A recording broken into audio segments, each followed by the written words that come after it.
Hello everyone, myself Aamir Malik. Welcome to our channel the RX tutor. Well, अगर आपने इस channel पर previous videos देखी होंगी तो आपको पता होगा हमने इंस्ट्रूमेंटल मेथड ऑफ एनालिसिस की एक वीडियो सीरीज स्टार्ट करी है, जिसमें हम B pharm 7 semester instrumental method of analysis के सिलेबस के अकॉर्डिंग डिफरेंट टॉपिक्स डिस्कस कर रहे हैं। एंड आज की वीडियो में हम बात करेंगे solvent effect on absorption spectrum. Well, इस वीडियो से पहले मैंने स्पेक्ट्रल शिफ्ट के ऊपर एक वीडियो बनाई है। आई सजेस्ट पहले आप उस वीडियो को देखें, देन इस वीडियो को कंटिन्यू करें, जिससे आपको ये वीडियो काफ़ी अच्छे से समझ में आएगी। सो नाउ मूव करते हैं हम आज की वीडियो के टॉपिक पे। वेल, मैंने यहाँ पर कुछ पॉइंट्स लिख रखे हैं, वन बाय वन हम इन पॉइंट्स को डिस्कस करेंगे। एंड सबसे पहले हम बात करते हैं फर्स्ट पॉइंट की, the solvent used in UV spectroscopy affect the spectral shift in absorption spectra. जो सॉल्वेंट हम यूज करते हैं, एंड जैसा कि हमने प्रीवियस वीडियो में बात करी थी स्पेक्ट्रल शिफ्ट वाली में, वहां पर हमने बात करी थी कि कौन कौन से फैक्टर्स हैं जो स्पेक्ट्रल शिफ्ट के लिए रिस्पॉन्सिबल होते हैं। एंड वहां पर हमने जो है सॉल्वेंट की भी बात करी थी कि भाई सॉल्वेंट जो हम यूज करते हैं वो भी रिस्पॉन्सिबल होता है स्पेक्ट्रल शिफ्ट के लिए। सो यहाँ पर हम वही चीज बोल रहे हैं कि जो सॉल्वेंट हम यूज कर रहे हैं यूवी स्पेक्ट्रोस्कोपी के अंदर, वो अफेक्ट करता है स्पेक्ट्रल शिफ्ट को एब्जॉर्प्शन स्पेक्ट्रा में। स्पेक्ट्रा जो है या स्पेक्ट्रम भी इसको बोलते हैं, ये एक टाइप का ग्राफ होता है जिसमें हमें वेरियस जो है डेटा मिलता है एंड कंपाउंड को एनालाइज करते हैं। ये ग्राफ होता है हमारा। सो यहाँ पर जो सॉल्वेंट हम यूज करेंगे यूवी स्पेक्ट्रोस्कोपी के अंदर, वो स्पेक्ट्रल शिफ्ट कोज कर सकता है। नेक्स्ट पॉइंट की बात करें, the solvent altars both absorption wavelength and intensity of absorbance in absorption spectrum. जो सॉल्वेंट है वो एक तो वेवलेंथ या हम इसको लैम्डा मैक्स भी कह सकते हैं, इसको भी अफेक्ट करेगा, एंड जिसमें हमारी बैथोक्रोमिक हिप्सोक्रोमिक शिफ्ट हमें देखने को मिलेगी। ऑल्सो जो इंटेंसिटी ऑफ एब्जॉर्बेंस है, हाइपरक्रोमिक हाइपोक्रोमिक शिफ्ट, उसको भी ये अफेक्ट करेगा। नेक्स्ट पॉइंट की बात करें, this usually occur due to the interaction between solvent used and the chromophore of the molecule. Well, ऐसा क्यों हो रहा है? सो जो भी हम सॉल्वेंट यूज कर रहे हैं यूवी स्पेक्ट्रोस्कोपी में, वो सॉल्वेंट इंटरेक्ट करता है किसके साथ में? क्रोमोफोर ऑफ द मॉलिक्यूल के साथ में। फॉर एग्जांपल, हमने क्रोमोफोर के ऊपर भी ऑलरेडी जो है डिस्कशन करा था कि क्रोमोफोर क्या होता है। ऐसा मॉलिक्यूल का पार्ट या एंटायर मॉलिक्यूल जो कि यूवी रेस को एब्जॉर्ब करेगा। मॉलिक्यूल का पार्ट है या मॉलिक्यूल है, उसको हम क्रोमोफोर कहेंगे। और जो हम सॉल्वेंट यूज कर रहे हैं, इन दोनों के बीच में एक इंटरेक्शन देखने को मिलती है, एक दूसरे के साथ में कुछ ना कुछ बॉन्डिंग देखने को मिलती है, जिसकी वजह से यहां पर हमें स्पेक्ट्रल शिफ्ट जो है देखने को मिलती है। नेक्स्ट पॉइंट की बात करें, the major factor responsible for the solvent effect is solvent polarity. Well, जो मेजर फैक्टर है स्पेक्ट्रल शिफ्ट का सॉल्वेंट के थ्रू, वो क्या है? सॉल्वेंट की पोलैरिटी। अगर सॉल्वेंट जो है उसकी पोलैरिटी ज़्यादा होगी तो वहाँ पर स्पेक्ट्रल शिफ्ट हमें ज़्यादा देखने को मिलेगी। एंड अगर हम नॉन पोलर सॉल्वेंट यूज करते हैं तो वहाँ पर स्पेक्ट्रल शिफ्ट हमें कम देखने को मिलती है। तो सॉल्वेंट की पोलैरिटी जो है सबसे ज़्यादा मेजर फैक्टर रहता है या मेन रीजन रहता है, रिस्पॉन्सिबल होता है सॉल्वेंट के इफेक्ट के लिए on absorption spectrum. And next point की बात करें, there are some other factors such as hydrogen bonding, dielectric constant etcetera, जो कि रिस्पॉन्सिबल होते हैं स्पेक्ट्रल शिफ्ट के लिए।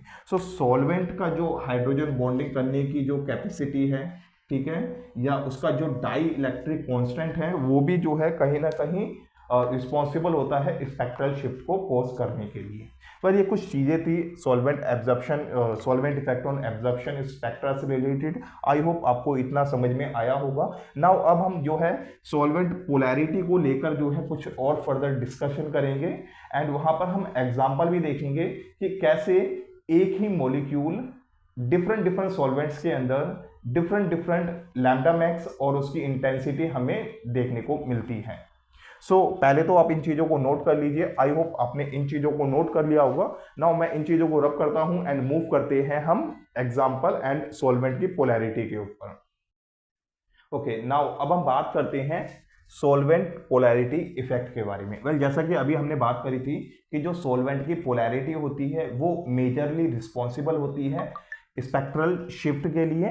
सो मैंने यहाँ पर कुछ पॉइंट्स लिख रखे हैं, वन बाय वन हम इन पॉइंट्स को डिस्कस करते हैं एंड देन हम इस एग्जाम्पल को डिस्कस करेंगे। It is the primary factor which affects the absorption spectra. Well, solvent की पोलैरिटी जो होती है वो सबसे ज़्यादा प्राइमरी फैक्टर होती है, मेन फैक्टर होती है, जो कि एब्जॉर्प्शन स्पेक्ट्रा को अफेक्ट करती है। नेक्स्ट पॉइंट की बात करें, द सॉल्वेंट पोलैरिटी में स्टेबलाइज द ग्राउंड स्टेट और excited state of the molecule. Well, हो सकता है कि ये वाला पॉइंट अभी आपको ना समझ में आए एंड फर्दर जो है मैं इसको आगे डायग्राम के थ्रू आपको समझाने की कोशिश करूंगा कि क्या चीज़ें इसमें लिख रखी हैं एंड इसका क्या मतलब है। नेक्स्ट पॉइंट की बात करें, it altars the energy gap between states. Well, ये वाला पॉइंट भी हम जब डायग्राम को डिस्कस करेंगे तब वहां पर मैं जो है आपके सामने ये वाले पॉइंट्स को डिस्कस करूंगा एंड मूव करते हैं नेक्स्ट पॉइंट की तरफ। It shows both hypsochromic as well as both bathochromic shift depending on the solvent used. Well, जब हमने स्पेक्ट्रल शिफ्ट जो है स्टडी कर रहे थे तो वहां पर हमने डिस्कस करा था हिप्सोक्रोमिक एंड बैथोक्रोमिक शिफ्ट के बारे में। बैथोक्रोमिक शिफ्ट जहां पर जो स्पेक्ट्रा है या ग्राफ है वो राइट साइड की तरफ शिफ्ट होता है एंड हिप्सोक्रोमिक में लेफ्ट साइड की तरफ शिफ्ट होता है। एंड यहाँ पर जो है सॉल्वेंट की पोलैरिटी की वजह से हमें हिप्सोक्रोमिक या बैथोक्रोमिक दोनों ही शिफ्ट देखने को मिल सकती हैं। कई जगह पर हिप्सोक्रोमिक शिफ्ट देखने को मिलेगी, कई जगह पर बैथोक्रोमिक शिफ्ट देखने को मिलेगी, depending on the solvent use. कौन सा सॉल्वेंट हम यूज कर रहे हैं ये उसके ऊपर डिपेंड करता है। कोई सॉल्वेंट ऐसा होगा जो हिप्सोक्रोमिक शिफ्ट करेगा, कोई सॉल्वेंट बैथोक्रोमिक शिफ्ट करेगा। एंड अगर हम बात करें एग्जाम्पल की तो मैंने यहाँ पर एसीटोन का एग्जाम्पल लिया है।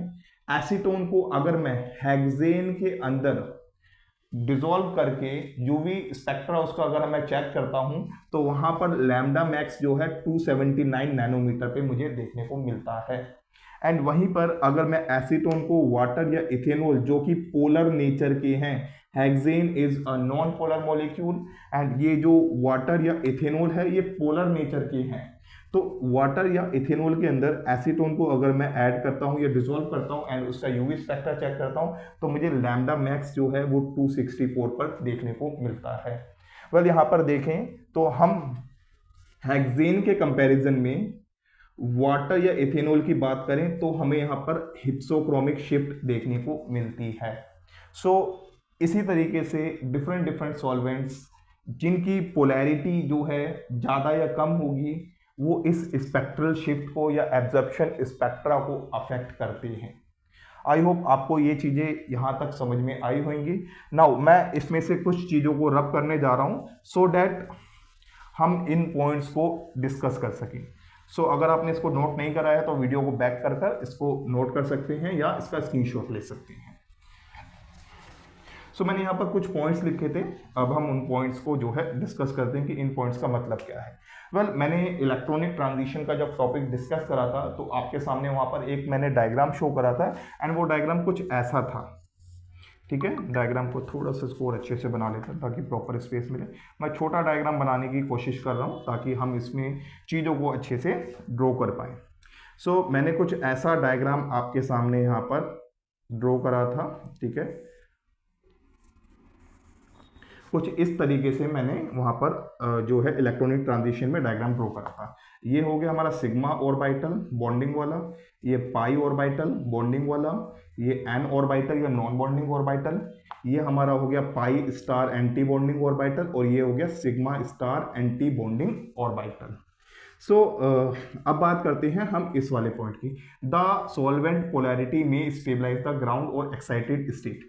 वेल, जो सॉल्वेंट हम यूज कर रहे हैं उसकी पोलैरिटी की वजह से या तो वो स्टेबलाइज करेगा ग्राउंड स्टेट को या फिर एक्साइटेड स्टेट को। ग्राउंड स्टेट कौन सी थी? ये वाली जो बॉन्डिंग और नॉन बॉन्डिंग ऑर्बिटल होते हैं वो ग्राउंड स्टेट वाले होते हैं, सिग्मा, पाई, एन। ये नीचे वाले तीनों कैसे हैं? ग्राउंड स्टेट वाले हैं। इनको स्टेबिलिटी प्रोवाइड करेगी सॉल्वेंट की पोलैरिटी। ध्यान से सुनना, सॉल्वेंट नॉन बॉन्डिंग और जो हमारे बॉन्डिंग ऑर्बिटल्स हैं उनको स्टेबलाइज कर देगी, या हो सकता है कि वो excited orbital pi star sigma star वालों को स्टेबलाइज कर दे। वेल, इससे होगा क्या? स्टेबिलिटी प्रोवाइड कर तो रहा है बट स्टेबिलिटी प्रोवाइड करने से होगा क्या? तो यहाँ पर जो एनर्जी गैप्स हम देख रहे हैं उसमें कुछ अल्टरेशन आ जाएगा, कुछ चेंज देखने को मिलेगा। मतलब स्टेबिलिटी जब प्रोवाइड करते हैं तो एनर्जी कम हो जाती है। मैं यहाँ पर एक रिलेशन भी दिखाता हूँ। एनर्जी अगर ज़्यादा होगी तो स्टेबिलिटी जो है कम हो जाएगी। एनर्जी एंड स्टेबिलिटी जो है एक दूसरे के स्टेबिलिटी, ठीक है, एनर्जी और स्टेबिलिटी एक दूसरे के इन्वर्सली प्रोपोर्शनल होते हैं। एनर्जी बढ़ती जाएगी, स्टेबिलिटी कम हो जाएगी, एनर्जी कम हो जाएगी तो स्टेबिलिटी बढ़ जाएगी। एंड यहाँ पर अगर हम बात करें तो ये ग्राउंड स्टेट है, इसको और स्टेबल अगर बनाना है तो क्या होगा, सॉल्वेंट की पोलैरिटी क्या करेगी, इस एनर्जी गैप को और जो है चेंज कर देगी। फॉर एग्जांपल मैं यहाँ पे थोड़ा सा और इसको ड्रॉ कर देता हूँ। ये सिग्मा ऑर्बिटल या पाई ऑर्बिटल को और ज़्यादा एनर्जी कम कर देगी। तो यहाँ पे जो है हमारा जो सिग्मा ऑर्बिटल था, जो सिग्मा ऑर्बिटल पहले यहाँ पर हमें दिख रहा था, ये वाला पहले सॉल्वेंट ऐड करने के बाद में उसने और स्टेबलाइज कर दिया, जिसकी वजह से यहाँ पर ये सिग्मा स्टार जो है, सिग्मा जो बॉन्डिंग ऑर्बिटल है वो और उसका एनर्जी लेवल कम हो गया। ठीक है, जैसे जैसे ऊपर जा रहे हैं एनर्जी कम हो रही है, नीचे जाते जाएंगे एनर्जी कम होती जाएगी। तो सॉल्वेंट जो है वो स्टेबलाइज कर रहा है ग्राउंड स्टेट को। ठीक है, तो वहां पर सिग्मा जो ऑर्बिटल पहले इस लेवल पे था उसको स्टेबिलिटी मिली। स्टेबिलिटी कब मिलेगी, जब एनर्जी कम हो जाएगी, तो उसकी एनर्जी कम हो गई। तो ये एनर्जी गैप जो है, पहले सिग्मा से सिग्मा स्टार जाने में इतना एनर्जी लग रही थी, वहीं पर स्टेबिलिटी की वजह से अब जो है उसको ज़्यादा एनर्जी देनी पड़ेगी। ठीक है, मैं इस लाइन को यहाँ तक कर देता हूँ। सो यहाँ पर हम देख पा रहे हैं कि जो एनर्जी गैप थे उसमें अल्ट्रेशन आ गई, एंड अल्ट्रेशन आने की वजह से एनर्जी का जो लेवल है उसमें भी चेंज हमें देखने को मिल रहा है। एंड इसी तरीके से एक्साइटेड स्टेट को भी स्टेबल करा जा सकता है। मैं इस चीज़ को रब करता हूँ एंड एक और डायग्राम के थ्रू हम इसको समझते हैं।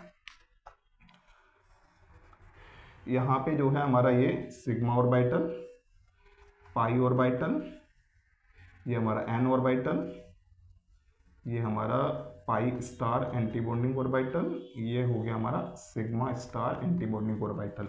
मान के चलिए सॉल्वेंट की पोलैरिटी ने एक्साइटेड स्टेट को स्टेबलाइज करा। इसका मतलब एक्साइटेड स्टेट ये दो वाली हैं हमारी, पाई स्टार या सिग्मा स्टार, जो कि एंटी बॉन्डिंग ऑर्बिटल होते हैं, वो कैसे हैं, एक्साइटेड स्टेट वाले।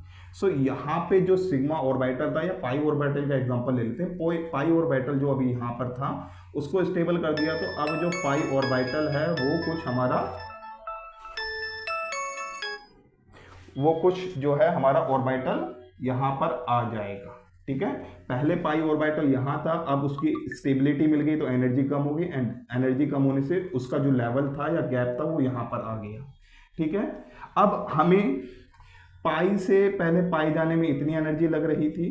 ठीक है, मैं यहाँ पे ड्रॉ कर देता हूँ, पाई से पाई जाने में इतनी एनर्जी लग रही थी, बट बाद में जो है हमें कुछ इतनी एनर्जी लगी, तो ये एनर्जी गैप जो थे उसमें चेंज आ गया, जिसकी वजह से हमें यहाँ पर आइदर बैथोक्रोमिक, हिप्सोक्रोमिक शिफ्ट देखने को मिलती है। क्योंकि देखो कम एनर्जी अगर चाहिए तो वेवलेंथ बड़ी वाली चाहिए होगी, ज़्यादा एनर्जी चाहिए तो वेवलेंथ छोटी वाली चाहिए होगी। आई होप आप ये चीज़ें समझ पा रहे होंगे, क्योंकि जब मैंने स्टार्टिंग में वेवलेंथ वाला कॉन्सेप्ट डिस्कस करा था तो वहाँ पर आपको बताया था कि जो एनर्जी और वेवलेंथ होती है उसमें इन्वर्सली प्रोपोर्शनल का रिलेशन होता है। जैसे जैसे वेवलेंथ बढ़ती जाएगी एनर्जी कम होती जाएगी। यहाँ एनर्जी की रिक्वायरमेंट कम है तो बड़ी वेवलेंथ की इलेक्ट्रोमैग्नेटिक या यूवी रेज यहाँ पर चाहिए होंगी, जिसकी वजह से यहाँ पर हमें स्पेक्ट्रल शिफ्ट देखने को मिलती है।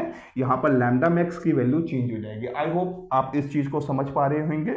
एंड इसी तरीके से कहीं पर एनर्जी का जो गैप है वो बढ़ जाता है, जिसकी वजह से छोटी वेवलेंथ वाली इलेक्ट्रोमैग्नेटिक या यूवी रेज यहाँ पर हमें चाहिए होंगी, जिसकी वजह से यहाँ पर हमें लैम्डा मैक्स की वैल्यू कम होती हुई दिखती है। आई होप आप इन चीज़ों को समझ पा रहे होंगे। वेल, ये कुछ चीज़ें थी सॉल्वेंट के से रिलेटेड कि सॉल्वेंट जो है अपना इफेक्ट किस तरीके से एब्जॉर्प्शन स्पेक्ट्रा पे शो करता है। आई होप आपको ये चीज़ें समझ में आई होंगी। वेल, अगर आपने इस वीडियो से कुछ सीखा है या नॉलेज गेन करी है तो इस वीडियो को लाइक करें, कमेंट्स में अपने रिव्यू शेयर करें, एंड अगर आपका कोई डाउट या क्वेरी है तो वो भी आप पूछ सकते हैं। एंड इस वीडियो को जितने भी नीडी पर्सन हैं, आपके क्लासमेट हैं, सभी के साथ शेयर करें, चैनल को सब्सक्राइब करें। मिलते हैं नेक्स्ट वीडियो में। Thanks for watching.